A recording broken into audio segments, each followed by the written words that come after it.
പൗലോസ് കൊറിന്തോസുകാർക്ക് എഴുതിയ ഒന്നാം ലേഖനം 1-ാം അധ്യായം. അഭിവാദനം, ഉപകാരസ്മരണ.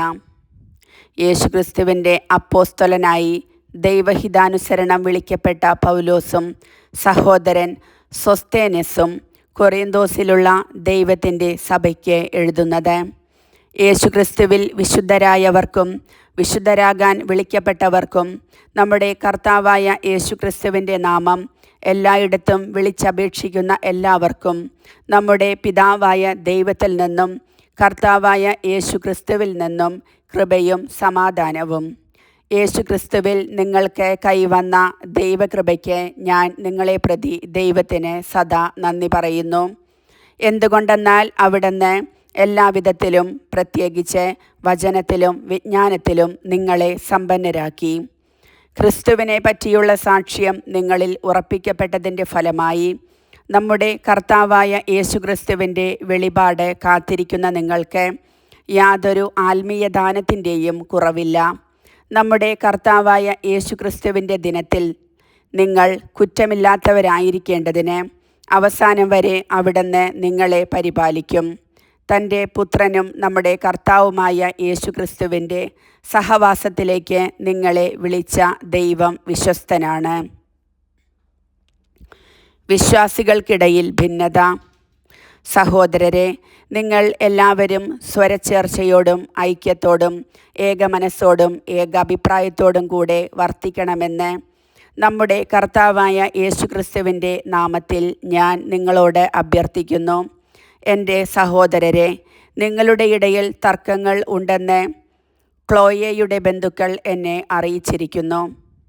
ഞാൻ പൗലോസിൻ്റേതാണ്, ഞാൻ അപ്പോളോസിൻ്റേതാണ്, ഞാൻ കേപ്പായുടേതാണ്, ഞാൻ ക്രിസ്തുവിൻ്റേതാണ് എന്നിങ്ങനെ നിങ്ങൾ ഓരോരുത്തരും പറയുന്നതിനെയാണ് ഞാൻ ഉദ്ദേശിക്കുന്നത്. ക്രിസ്തു വിഭജിക്കപ്പെട്ടിരിക്കുന്നുവോ? നിങ്ങൾക്ക് വേണ്ടി ക്രൂശിതനായത് പൗലോസാണോ? പൗലോസിൻ്റെ നാമത്തിലാണോ നിങ്ങൾ ജ്ഞാനസ്നാനം സ്വീകരിച്ചത്? ക്രിസ്പോസിനെയും ഗായൂസിനെയുമല്ലാതെ നിങ്ങളിൽ മറ്റാരെയും ഞാൻ ജ്ഞാനസ്നാനപ്പെടുത്തിയിട്ടില്ല എന്നതിൽ ദൈവത്തിന് നന്ദി പറയുന്നു. അതുകൊണ്ട് എൻ്റെ നാമത്തിൽ സ്നാനം സ്വീകരിച്ചു എന്ന് പറയാൻ നിങ്ങളിൽ ആർക്കും സാധിക്കുകയില്ല. സ്തേഫാനോസിൻ്റെ കുടുംബത്തെ കൂടി ഞാൻ സ്നാനപ്പെടുത്തിയിട്ടുണ്ട്. അതല്ലാതെ മറ്റാരെയെങ്കിലും ഞാൻ സ്നാനപ്പെടുത്തിയിട്ടുണ്ടോ എന്ന് അറിഞ്ഞുകൂടാ. എന്തെന്നാൽ ക്രിസ്തു എന്നെ അയച്ചത് സ്നാനം നൽകുവാനല്ല, സുവിശേഷം പ്രസംഗിക്കാനാണ്. എന്നാൽ വാഗ്വിലാസത്തോടെയല്ല. ആയിരുന്നെങ്കിൽ ക്രിസ്തുവിൻ്റെ കുരിശ് വ്യർത്ഥമാകുമായിരുന്നു. കുരിശിൻ്റെ ഭോഷത്വം. നാശത്തിലൂടെ ചരിക്കുന്നവർക്ക് കുരിശിൻ്റെ വചനം ഭോഷത്വമാണ്. രക്ഷയിലൂടെ ചരിക്കുന്ന നമുക്കോ അത് ദൈവത്തിൻ്റെ ശക്തിയത്രേ. വിജ്ഞാനികളുടെ വിജ്ഞാനം ഞാൻ നശിപ്പിക്കും, വിവേകികളുടെ വിവേകം ഞാൻ നിഷ്ഫലമാക്കും എന്ന് എഴുതപ്പെട്ടിരിക്കുന്നുവല്ലോ. വിജ്ഞാനി എവിടെ? നിയമജ്ഞൻ എവിടെ? ഈ യുഗത്തിൻ്റെ താർക്കികൻ എവിടെ? ലൗകിക വിജ്ഞാനത്തെ ദൈവം ഭോഷത്വമാക്കിയില്ലയോ? ദൈവത്തിൻ്റെ ജ്ഞാനത്തിൽ ലോകം ലൗകിക വിജ്ഞാനത്താൽ അവിടത്തെ അറിഞ്ഞില്ല. തന്മൂലം വിശ്വസിക്കുന്നവരെ സുവിശേഷ പ്രസംഗത്തിൻ്റെ ഭോഷത്വം വഴി രക്ഷിക്കാൻ അവിടുന്ന് തിരുമനസ്സായി.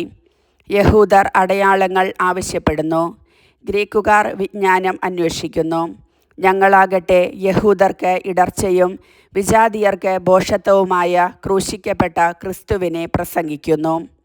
വിളിക്കപ്പെട്ടവർക്ക് യഹൂദരോ ഗ്രീക്കുകാരോ ആകട്ടെ ക്രിസ്തു ദൈവത്തിൻ്റെ ശക്തിയും ദൈവത്തിൻ്റെ ജ്ഞാനവുമാണ്. എന്തെന്നാൽ ദൈവത്തിൻ്റെ ഭോഷത്വം മനുഷ്യരെക്കാൾ ജ്ഞാനമുള്ളതും ദൈവത്തിൻ്റെ ബലഹീനത മനുഷ്യരെക്കാൾ ശക്തവുമാണ്. സഹോദരരെ, നിങ്ങൾക്കു ലഭിച്ചിരിക്കുന്ന ദൈവവിളിയെപ്പറ്റി തന്നെ ചിന്തിക്കുവിൻ. ലൗകിക മാനദണ്ഡമനുസരിച്ച് നിങ്ങളിൽ ബുദ്ധിമാന്മാർ അധികമില്ല, ശക്തരും കുലീനരും അധികമില്ല. എങ്കിലും വിജ്ഞാനികളെ ലജ്ജിപ്പിക്കാൻ ലോകദൃഷ്ടിയിൽ ഭോഷന്മാരായവരെ ദൈവം തിരഞ്ഞെടുത്തു.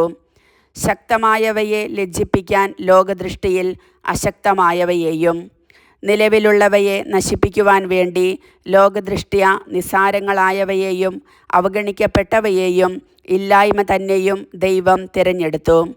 ദൈവസന്നിധിയിൽ ആരും അഹങ്കരിക്കാതിരിക്കാനാണ് അവിടുന്ന് ഇങ്ങനെ ചെയ്തത്. യേശുക്രിസ്തുവിലുള്ള നിങ്ങളുടെ ജീവിതത്തിൻ്റെ ഉറവിടം അവിടുന്നാണ്. ദൈവം അവനെ നമുക്ക് ജ്ഞാനവും നീതിയും വിശുദ്ധീകരണവും പരിത്രാണവും ആക്കിയിരിക്കുന്നു. അതുകൊണ്ട് എഴുതപ്പെട്ടിരിക്കുന്നത് പോലെ അഭിമാനിക്കുന്നവൻ കർത്താവിൽ അഭിമാനിക്കട്ടെ. കർത്താവിൻ്റെ വചനം.